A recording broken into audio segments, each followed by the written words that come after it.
Okay, welcome. Bruchim Aboim. Hashem. We're on Parshas Nasso in Chutz La'aretz. Eretz Yisrael is already the next Parsha, Ba'alei Yisrael. Nasso means to uplift. So we're talking mainly about the Shevet Levi, how they were counted, not like the Israelites who were counted from the age of 20, but they were counted from the age of 1 month old. In other words, that's Ligyeni Shalmela, that's the special forces of the king.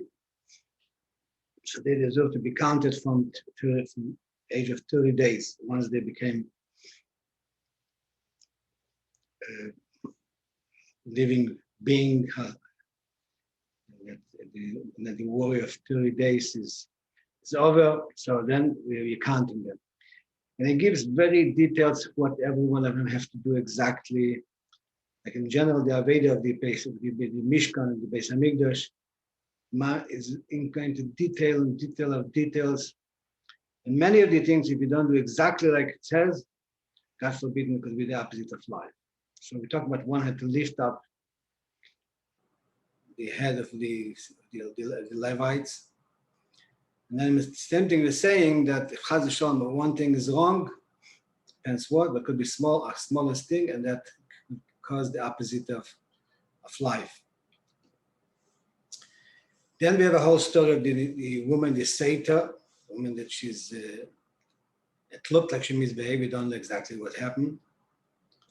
And then there's a whole idea of how to qualify, to verify what happened, if something bad happened, if nothing happened. If nothing happened, then by drinking the water, she's coming out with a bracha, coming out better than before. And then in the middle, we have the blessings of the priests. Have a mitzvah, the Rambam says, every day to bless the Jewish people, the bracha of V'yidav Hashem al Meshalem, Adaber b'nei Yisrael, Hamadam, Kesef Baruch b'nei Yisrael, Amer Lahem, Daber Lahem, Amer Kesef Baruch b'nei Yisrael, Amer Lahem, V'arecha Hashem v'yishmerecha, Yair Hashem panav elecha, v'yichoneka, Yisra Hashem panav elecha, v'yasem l'chol shalom, and v'samu Shmi al b'nei Yisrael, v'ani avorachem. Hashem will bless them instead of bless the Kehanim, will bless the Jewish people. So let's look at it from the point of view, from the idea of Seder, look on the idea of the marriage. Seder looks like the problem is the marriage.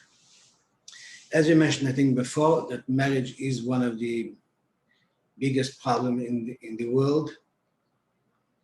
The Rabbi is saying it, and in different levels. First of all, even people who are married, that they have problems with shalom bayis. And we said that Hashem was willing to erase his name, right, by the Seder, in order to make shalom bayis. What is the logic of that? Hashem is erase his name in order to be able to verify that if she did something wrong or not.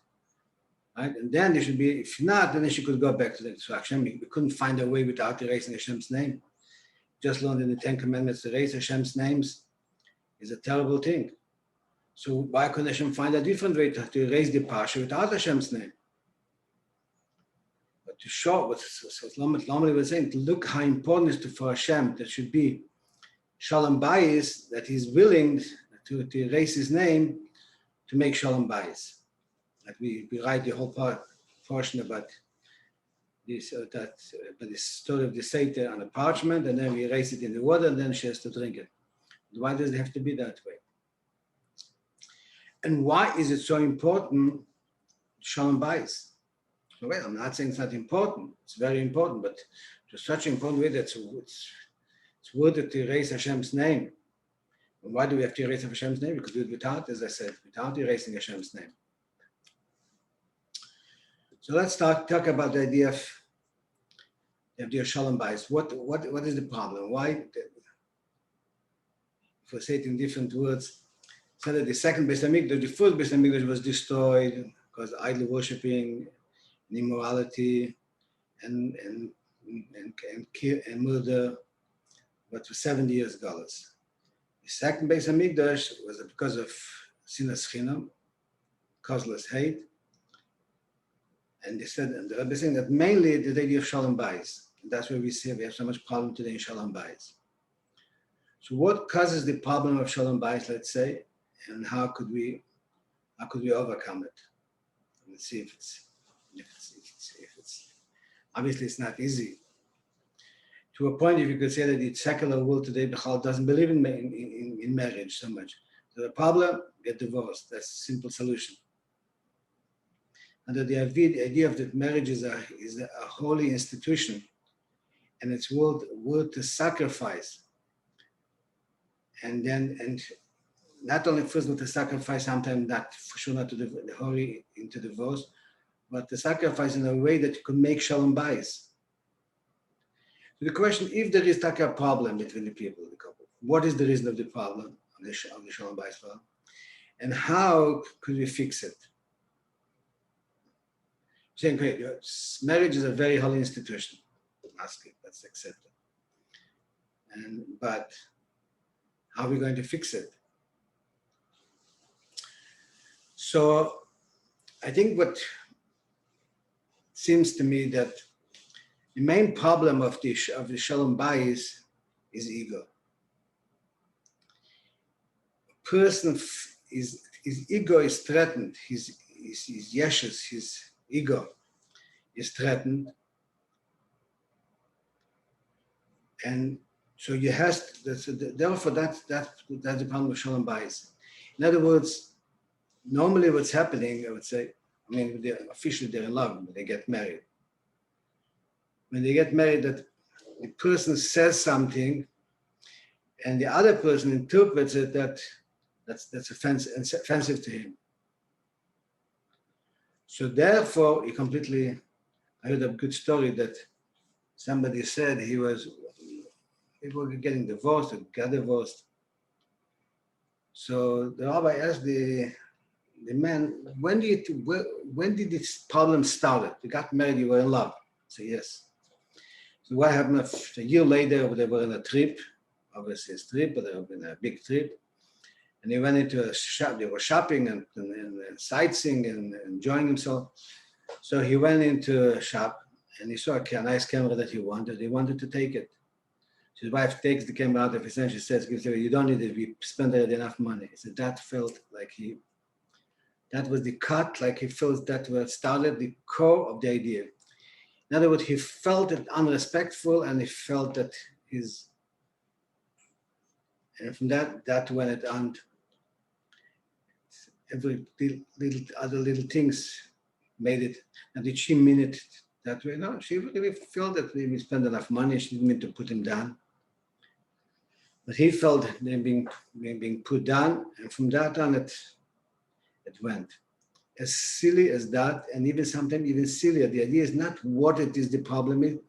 The idea that he interprets that he sees that is not respected. And that from that where comes all the problems. So what I would say, if a person has a good self-esteem, couldn't we spoke about it a little bit, I'm not sure. And what kind of self-esteem? He has to have an infinite kind of self-esteem. In other words, he has to be in a place where he could tell her off, or she could tell him off, and it's nicht gefällig, nothing happened. Mamish, like, that it's fine. That doesn't mean that she's saying that you are nothing. But it will be interpreting the between the lines, what the person's saying. Let's take another example from that idea. The Rambam is saying that from who should you learn, from which kind of a teacher should you learn Torah? If he's like an angel of God, Malach Hashem Tzvokes, you should learn from him. If not, do not learn Torah from him. Why not? It's not a Malach Hashem. What means a Malach? A Malach, they have no jealousy, no hate, these qualities. So if the person has jealousy, what means I would say that means he has an ego, then we're saying don't learn from him Torah. Why not?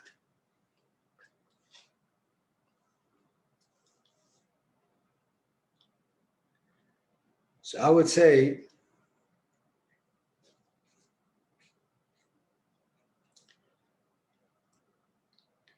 when a person has an ego, first of all, means he doesn't have a real proudness of an infinite quality of existence. Because if he would have the realization, right, of the infinite quality of existence,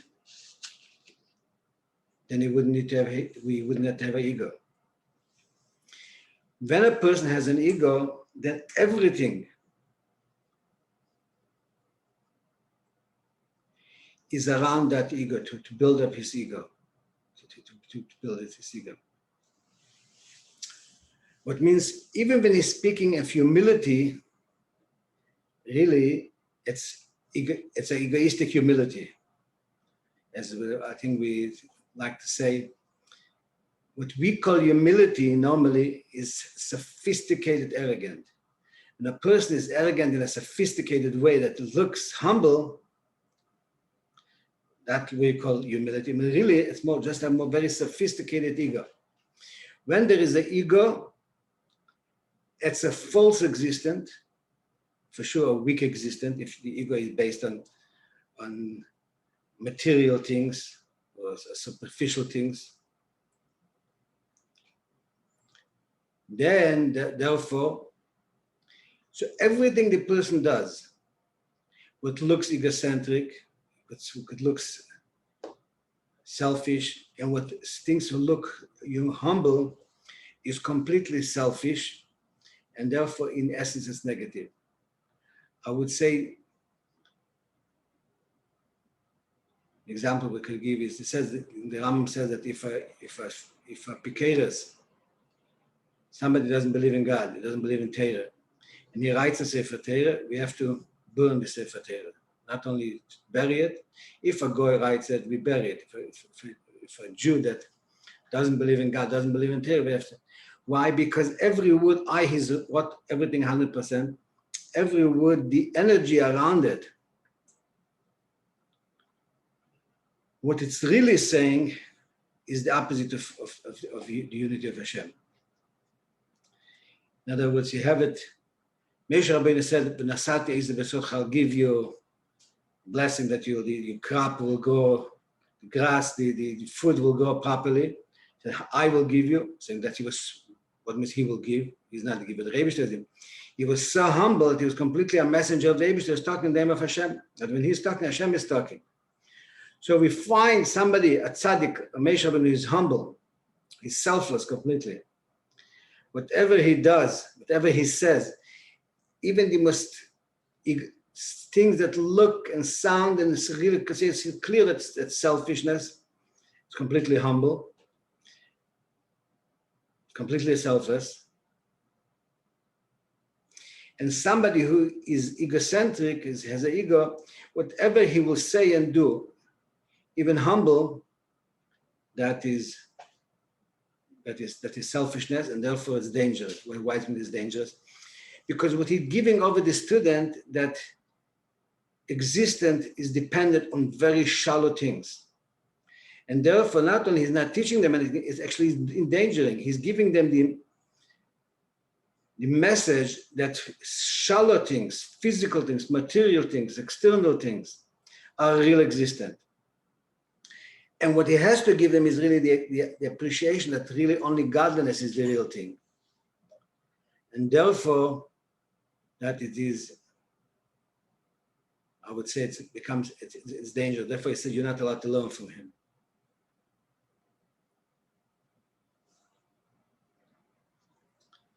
So what we are saying is that in a Jew has to have the ability to completely rise beyond external and shallow and physical existence. It's not overnight, but he has it in himself.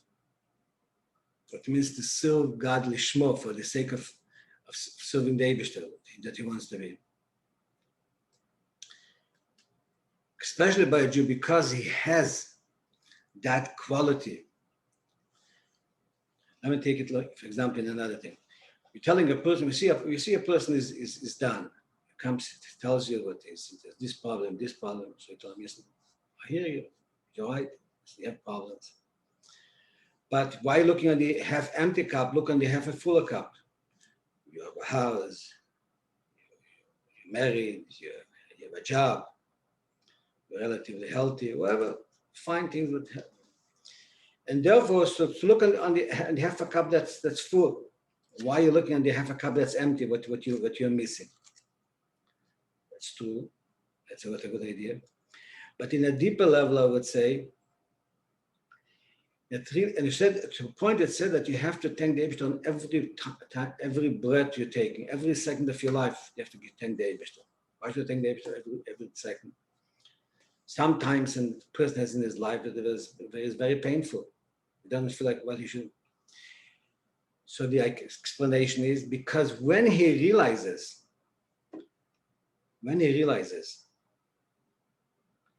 that his life, that he's connected to the Eibishter, to God, in every moment that he lives, he has an ability, has a shlichus, has a mission to reveal godliness in the world.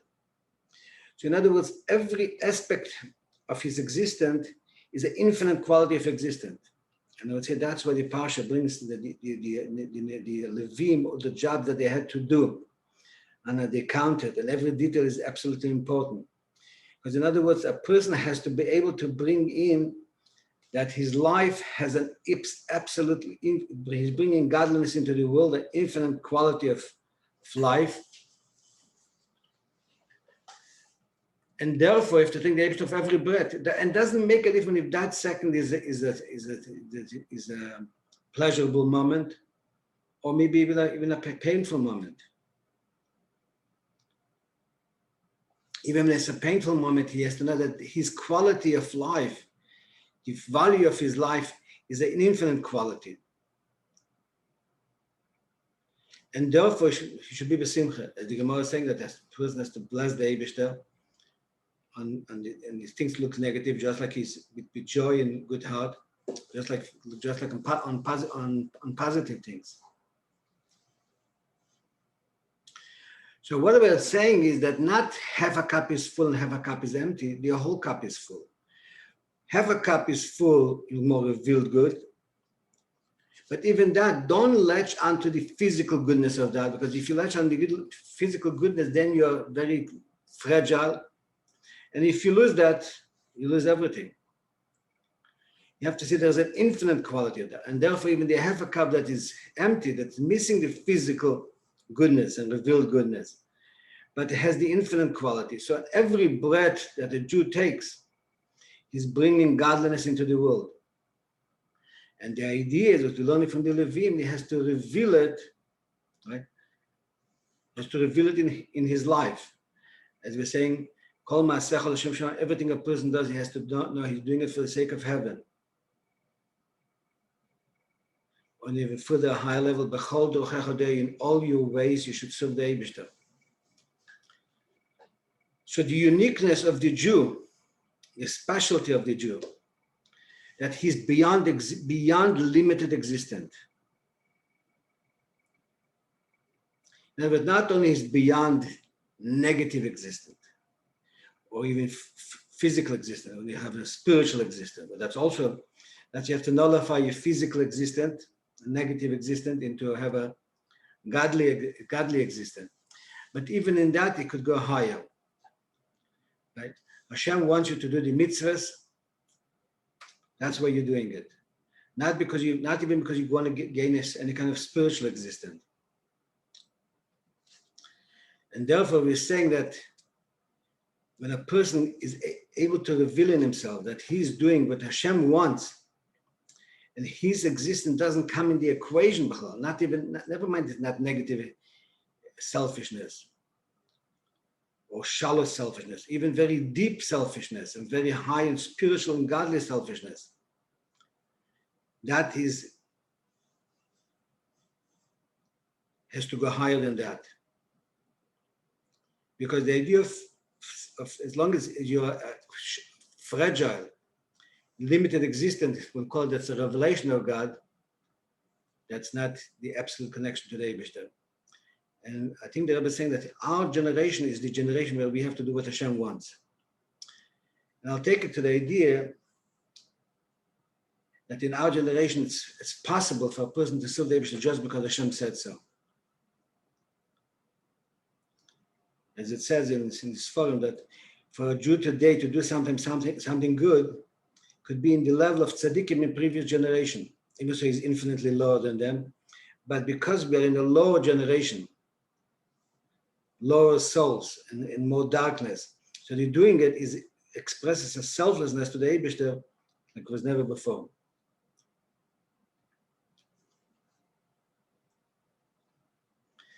So again, what we're saying is that the main thing is that a Jew reveals his absolute essence. His essence is there's nothing beside the Eibishter, and he doesn't have a need to be something beside the Eibishter. And he knows that when he's doing something, what the Eibishter wants should be fulfilled, and the Eibishter, God has pleasure, and that's the only thing that is real existent, and anything else beside it is completely irrelevant, doesn't exist. In other words, a Jew could be in a place of non-existent, absolute non-existent, completely nullified to the Eibishter. But by Moshe Rabbeinu, it was revealed, they said, I will give you the field will give the fruit. When Sati Esa Besotcho, that it will give you rain and there will be the produce will be, and he was completely talking from the Eibishter point of view. And ultimately, that level of Moshe Rabbeinu is in every Jew. Every Jew has a spark of Moshe Rabbeinu. We have to reveal that. And the idea is to come not only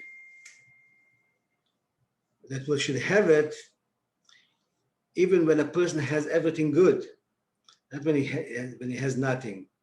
Even when he has everything good, it could be completely for the Eibishter.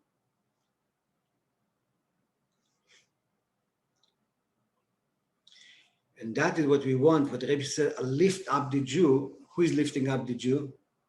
The Eibishter, right? Giving the Kehanim should give you a blessing. Who is the Kehanim giving you a blessing? And the Rabbi, they giving said that if a Kain is not a tzaddik, so should he give you a blessing and say, I'm not simple. It's a simple thing. What should he give it? Give it a blessing. So no, it's not you giving it. The Rabbi should give you a blessing. So why did the Rabbi give it to the Kehanim? The story one time they asked the meeting of Rabbonim, so they asked, the Chafetz Chaim was there, holy man. So they asked him to be the first speaker. He said, no, he was a very humble. He said, not asking you because of your greatness. We asked him because you're a Kain. Like if you're a Kain, then come in. That's not me. That's something is given to me.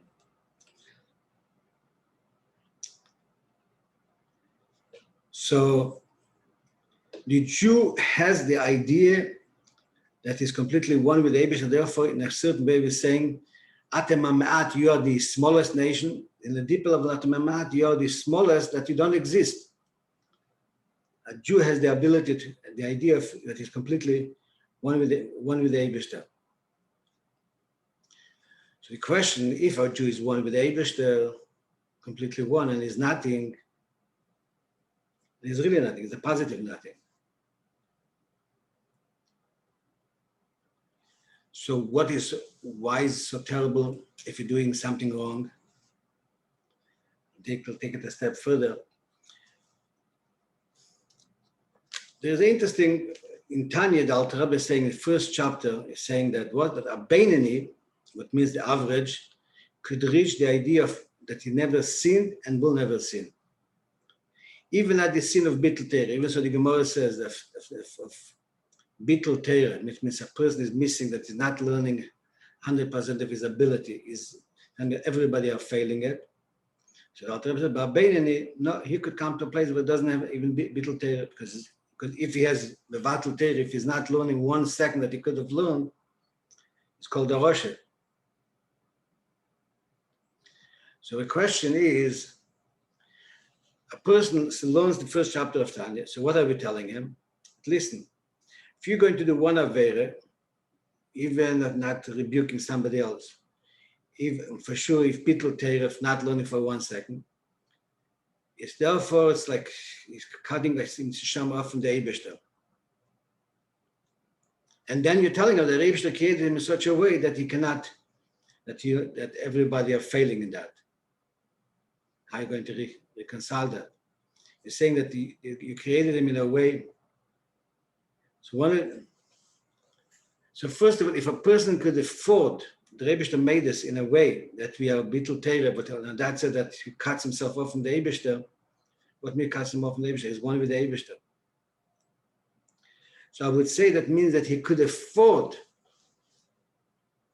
the idea of being, when he transgresses, Chas v'shalom, soon get to the idea, how come the Bein doesn't transgress it? He could afford it because he's one with the Eibishter. In other words, if a person sees himself as a physical being and is trying to connect to the Eibishter, so for sure he will fail sometimes. You can't be perfect 24/7. But a person breathes 24/7, and all the different subatomic levels in the body are changing the whole time in every second. How does it happen? Because that's negate to his life. When a person comes to a point where he realizes that his connection with the Eibishter, that he's one with the Eibishter, he's completely one with the Eibishter, and he doesn't exist. And that's the Chiddush of the Alter Rebbe. That's the novelty of the Alter Rebbe is saying here in Tanya. It was bringing that, was Tanya the idea of to reveal the essence of the neshama of a Jew. When he realizes that he's one with the Eibishter, then just like he'll breathe 24/7, he could overcome everything. But that is the direction where a Jew has to come to. So when a person has that, let me go back to the idea of Shalom Bayis. When his wife or the husband was saying, "You're not so clever," the one thing is not clever by saying you're wrong for that. You made a mistake. And what does he hear? It's punching, it's touching a very sensitive. You're saying I'm not clever. You're saying I'm stupid. You're saying I'm a fool. So therefore, completely offended. Yeah, just like I said, the Averas do not destroy you. It says that no matter how much a Jew sins, from the point of view of the essence of Neshama, he is one with the Eibishter. When he's revealing that, so when he realizes he's being told, let's say, that he's making a mistake, even as he's being told he's a fool, right? Being rebuked, he's taking it positively. Love criticism and see what you could improve. And let's say even if he realizes that the criticism is a mistake, but he doesn't get offended, or not terribly offended. So that's what I'm saying. The Shalom Bayis is an exercise, is an idea of, as I said, the husband and wife and husband have to become the bosom, become one. I mean, how do you become one? Only if you're nullifying yourself completely, you become one. And everyone has to take responsibility 100%. If you nullify yourself completely, you will become one with your partner. So in other words, what we are saying is if a person is humble and hard to be and really humble, he'll never have problems with Shalom Bayis. And how do you become humble when your quality is infinite, that you know that the Eibishter, that you're one with the Eibishter, and beside the Eibishter doesn't exist anything, and you're never in danger, you're not fragile, you're 100% perfectly fine.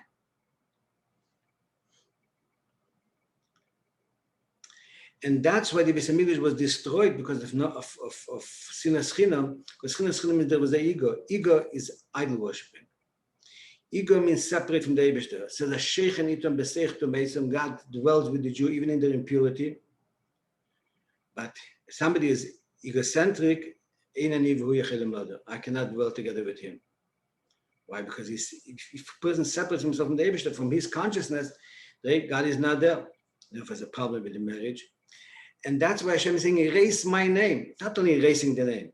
God said, put me in there and erase me. Reveal that level in God that is beyond existent. And that's one where you are one with that. So to make the Shalom Bayis, God is the ultimate humble humility.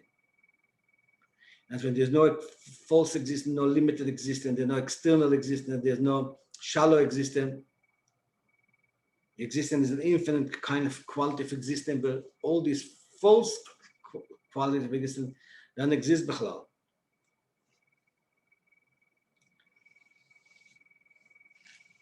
So when a person, again, is completely connected with the Eibishter, what he could see in the other person is good qualities.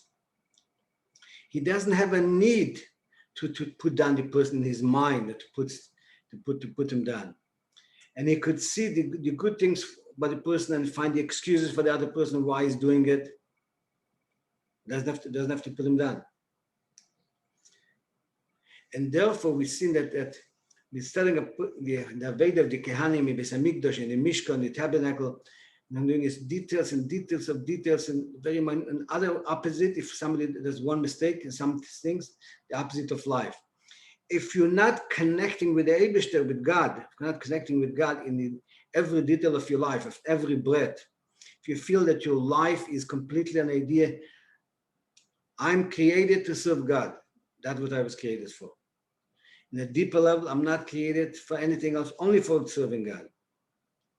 In a deeper level, nothing was created, only my idea of serving the Eibishter. In every aspect of my life, I'm serving the Eibishter. Not just like that. As I said, I'm breathing, I'm serving. Every person is serving himself the whole time. There's millions and billions of things happening in our body to keep us alive. The same thing is with the Torah mitzvahs. And that's why there's so many, in a certain way, there was those infinite details in Torah mitzvahs. There's 630 mitzvahs, but on the other hand, it's infinite. That the whole person is permeated with Torah. I was thinking, how could it be a person who never stop learning? You say, halachically, if you have to do something physically, it's allowed. If you have to eat, it's allowed. First, when you eat, you think also about it. But then you're like a machine. You never think about it.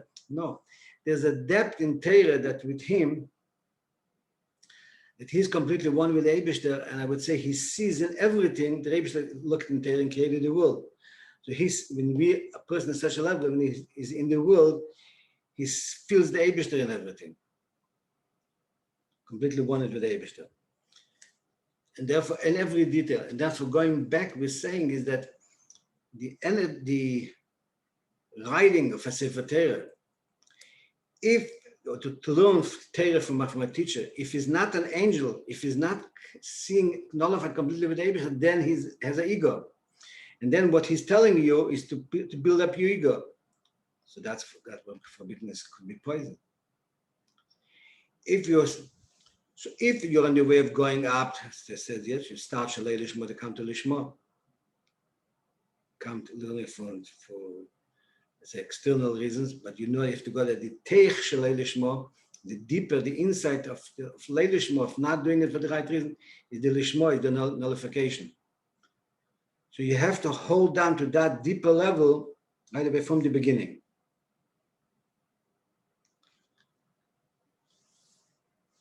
So what we're saying to have Shalom Bayis, not I'll bite my tongue and I will not answer. No. Somebody will tell you, you have such a beautiful Shalom Bayis.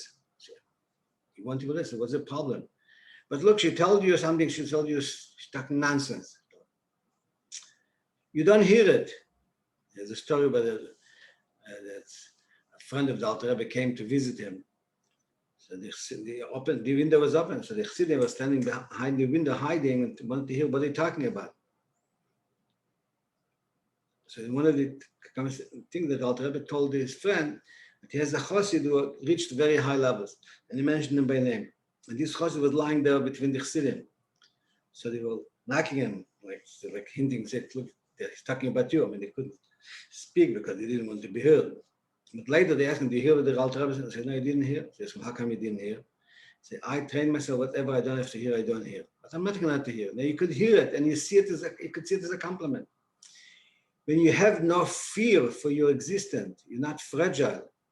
You have an infinite quality of existence and not the external shallow things that's what's important. If I'll tell you that you don't know how to do something, foolish thing, would you get offended? Same thing is, I have a purpose. I was created to serve the Eibishter. So what could be more than that? So and therefore, nothing beside the Eibishter, nothing exists. And then you have a real joy. And this kind of a joy of being takes you out from all boundaries because you're not trapped in any shallow external values. And therefore, we're coming from Shavuos, we're saying that we receive the Torah in a higher level than before. That every one of us could go to a higher level, a deeper level in a whole relationship with the Eibishter. And that's the whole relationship to Torah mitzvah, that our external being is completely permeated with our essence. That the Moshe Rabbi that's in every one of us penetrates in everything. And therefore we have a situation of shalom bayit between husband and wife, between friends. And the ultimate husband and wife, the Eden and the Eibishter, will be the ultimate marriage, where that is the revelation of Mashiach should be immediately now. So a good night of Shabbos, and V'niska Zenzik Mitreben Begur Gashmi Yolamata V'hui Galeinu. A good call to all.